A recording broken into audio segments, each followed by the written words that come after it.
your significant other always nagging you, oh, you need to clean this up, you need to clean that up. And you might think, oh, I've been cleaning. Like, why is she or he still saying, oh, I need to clean it up? It's because they get. This is the Ellie And Lee show. Show. All right, so now we're going to cover Conscientiousness. conscientiousness. This is the one that I'm really bad at. Basically, in the book, it's talking about the fact that conscientiousness explains people that are more organized and self-controlled, and then the opposite being where people are impulsive and spontaneous. So yeah, I think I can say when it comes to food, I'm impulsive. Okay. Like if I feel like eating something sweet, or if I feel like eating something like Same for fatty, me. then I don't tend to restrict myself, which I should. That's why I'm saying this is an area that I really need to work on. So for spontaneous, you would think of someone that, just goes out and maybe packs up all their bags and travels to another country and that sort of thing. Like without telling anyone, without real thought behind it. They just have a feeling, oh, I want to go. Okay, so you want to have a burger. Will you spontaneously go outside? But that's you conflating impulsive and spontaneous. Impulsive means like you can't control what you want. Spontaneous is like, I guess you just do something that people would see like random or out of the blue. I guess. Yeah. So like in that case, it's more that I don't like to be restricted. So when it comes to having a schedule, Yeah. which I should have, I don't really like to stick So to did it. you work on it? Like, did you want to change your personality in conscientiousness? Yeah, okay, so let's move quickly to Jordan Peterson, because in some of his YouTube videos, when he talks about conscientiousness, he says that it's one of the biggest predictors for success.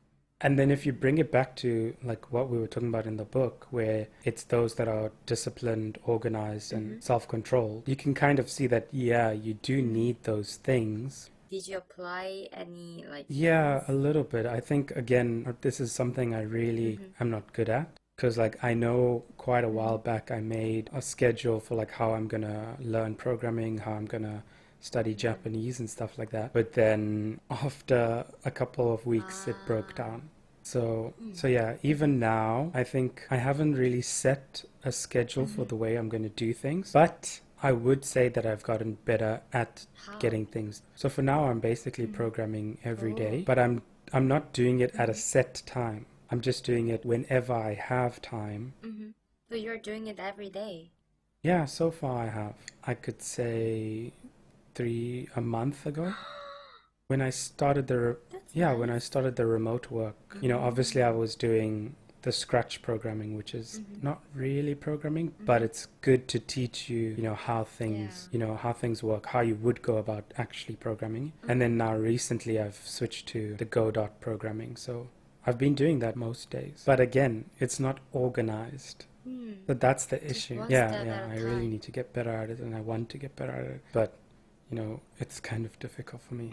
Yeah, let's keep with the Jordan Peterson Yeah, sure. and then just give the two things that he breaks up conscientiousness into. So he breaks it up into orderliness Yeah. and industriousness. So yeah, orderliness is associated with being cleanly and diligent. So like those that don't like things to be too messy. And obviously this is at a scale. Yeah. So like one of the things, again, he talks in his videos, I think he makes a very good point of orderliness, is that if you are with someone that is more orderly than you are, then in just about every occasion, they will get irritated with the mess before you do. Whether it's like 5 minutes or 5 seconds, because they're more orderly, they will see something as being messy before you do. So that's why you can get the case of, your significant other always nagging you, oh, you need to clean this up, you need to clean that up. And you might think, oh, I've been cleaning. Like, why is she or he still saying, oh, I need to clean it up? It's because they get affected by a mess Oh, yeah.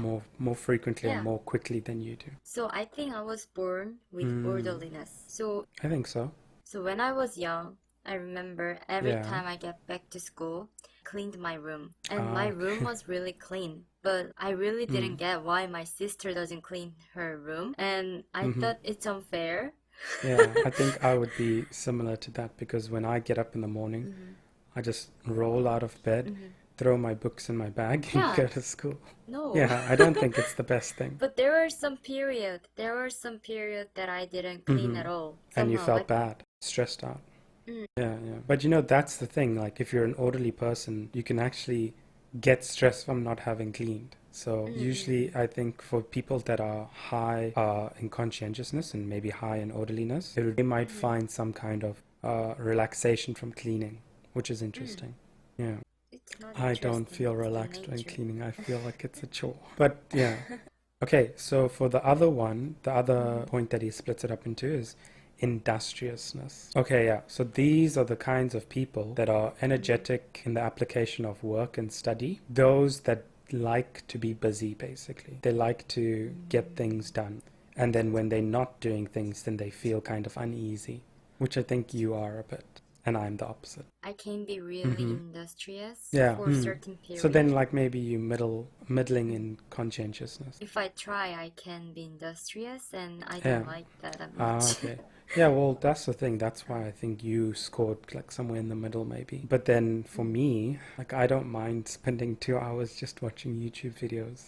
But don't Sometimes, you feel bad after sometimes watching not. it? So that's another thing about conscientiousness. When you're younger, it tends to be lower, and as you get older, it tends to go higher. Yeah, I think to a certain degree. Obviously, if you start off very low, then you can't expect to end off very high. I'm sure it increases like slightly over time. Yeah, I guess that's kind of, because you growing up and when you become an adult, you have to start paying for things. And, that's how you pay for things. If you have debt, that's determinant of whether you'll be successful or not. Then that kind of pushes you to become more conscientious. Because like when you're a kid, you don't have to worry about all those things. It's just your parents deal with it. But the people who are born with high conscientiousness, they would be happy to do those kind of things naturally, Yeah, right? exactly. So different from someone who do things like that. Well, that's the thing. Like, If you're high in conscientiousness, then you're more likely to get your taxes paid on time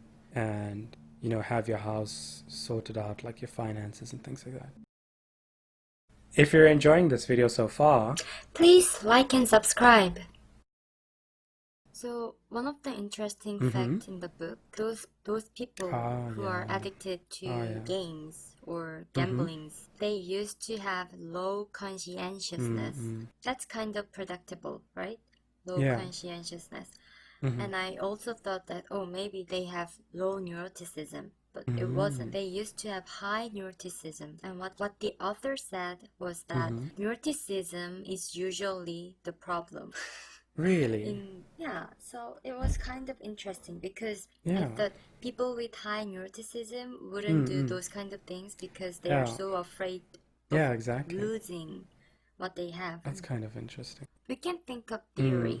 But then it's kind of, to me, it seems contradictory. Yeah, because why would someone that has negative emotions want to do something where there's a risk, or I guess a high risk of negative emotions? So it's understandable that people with high extroversion and low conscientiousness tend to be more into those kind of gamblings. That's like understandable. Or being addicted. Because it's reward, instant reward. So that's like fit to that kind of high extroversion people because they tend to follow those kind of rewards. Positive rewards, yeah. But why neuroticism? That to me is really interesting. Theory. Well, what could it be? What was the definition of neuroticism? Volatility and withdrawal. Alright. Withdrawal. Volatility and Withdrawal being like you want to get out of the situation. Volatility being like your emotions are like you can get affected by things pretty easily. I think that might be it. I think that might be it. So the volatility point of it. So I think maybe people that are neurotic and also low conscientious, so they kind of get a rush from being in a situation where there's, to their mind, calculable risk. So like the thing is, if you think of gambling or gaming, right? The thing is, you're in a comfortable environment most of the time. They kind of design it to be comfortable. So you don't have those negative kind of emotions that you would usually get. You wouldn't feel uncomfortable. But you have this rushing sense that, I could win, I could lose. And then, it's kind of going along with your volatility. But I don't know. I really don't know. It's really hard. So one other thing I thought you might be interested in is that, so for conscientious people, the main point in the brain that's been studied was the frontal lobes. Oh, yeah. Yeah. It has more specific words for it, but let's say go with frontal lobe. So in Hiroshima University, there was a study going on. The study was that they show O's and X's on the screen, and if O appears, then you press the button, and if there is X, you don't need to. You shouldn't. You shouldn't so press it's the like button. Testing your reaction. No. So like what they're doing is that when people are constantly shown O's, Yeah. then they are gonna press button like constantly, Yeah. right? And then it's kind of like you're just almost pressing automatically. And then if that is X in front of the screen, yeah, you should stop yourself from pressing it. they're examining what part of brain was activated. Okay. So that was frontal lobe somewhere here. And then once they are gonna stop pressing, then that part was activated. So people without this frontal activation or less frontal activation, they might have hard time controlling themselves. Maybe I'd just be pressing the button as much as possible. I'm kind of curious, like if we learn to maximize that frontal lobe reaction, like for those kind of really easy games, then I'm wondering if we can actually... like if you could increase your frontal activation. By small games like that, then would it... Because the game I'm doing it, like the brain game, it's kind of like that. So I'm just wondering if that will help my life. Because I guess that, in that situation, you're kind of training your brain. So maybe those areas are being activated. How about you playing it for a week and then see? It costs too much money. Just search for another thing. Please consider liking and subscribing. It really helps us out. Thanks for watching. See you.